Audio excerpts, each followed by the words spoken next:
இந்த விஷயம் எரிபத்த நாயனார் கேள்விப்படுறார். கேள்விப்பட்டவுடனேயே தன்னுடைய பரசு அப்படிங்கிற ஆயுதத்தை எடுத்துக்கொண்டு நேராக அந்த இடத்துக்கு வரார்.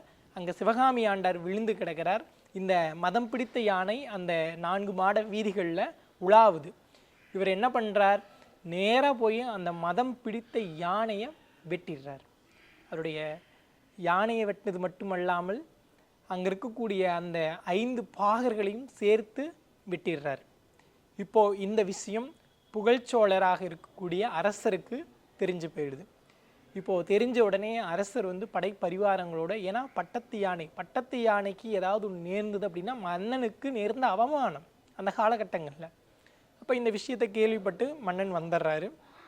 வந்த உடனேயே இந்த விஷயத்தையெல்லாம் அந்த இடத்துல விசாரிக்கிறாரு. எரிபத்த நாயனார் தான் இந்த வேலையை செஞ்சார் அப்படின்னு சொல்லப்படுது.